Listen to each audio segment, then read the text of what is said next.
Welcome back. Today, we're taking the first step into mastering version control by learning how to install Git. Before that, let me thank you for helping me reach 200 followers. I hope you help me reach even higher milestones.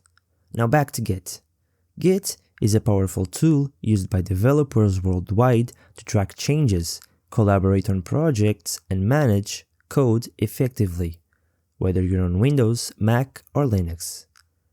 Git is essential for modern development because it allows you to keep track of all your changes, making collaboration much smoother. It's like a safety net for your code.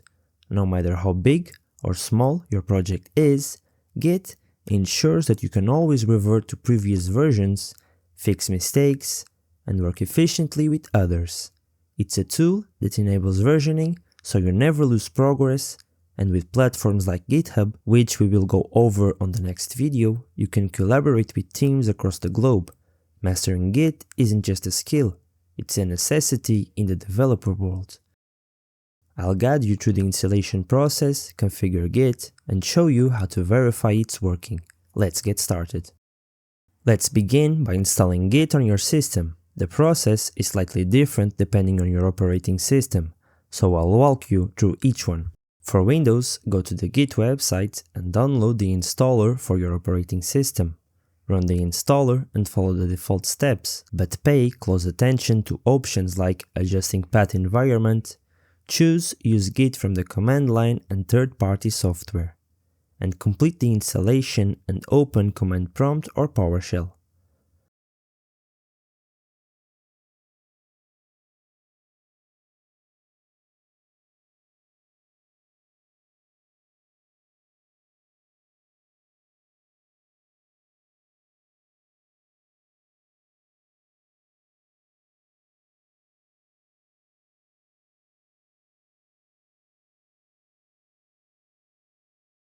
For macOS, open your terminal and type. In macOS, Git is usually already installed.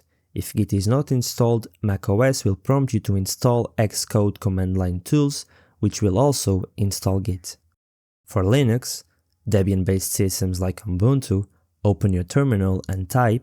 If you encounter any issues during installation, check the official Git documentation or comment below for help.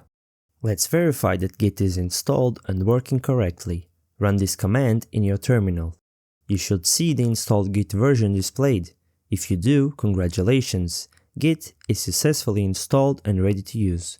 You can also test Git by initializing a new repository.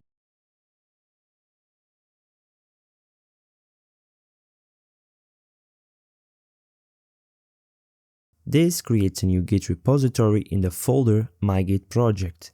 If no errors appear, you're all set. Now that Git is installed, let's configure it with your username and email.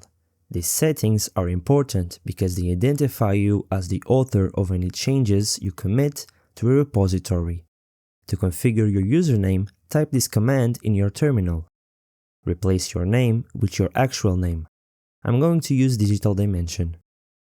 Next, set your email. This email will be associated with your commits. I'm also using the Digital Dimension email here. To check your configuration, use. This will display the username and email you've just set, along with other configuration details. If you ever need to change these settings, just run the commands again with updated values. And that's it. You've successfully installed and configured Git on your system. Git is now ready to help you manage your projects and collaborate with others. In the next episode, we'll dive deeper into Git by learning how to initialize repositories, track changes, and commit your work. If you found this tutorial helpful, don't forget to like, subscribe, and hit the notification bell so you never miss an update. Share your thoughts or questions in the comments. I'd love to hear from you. Happy Christmas for those who celebrate it. As always, happy coding, and I'll see you in the next dimension.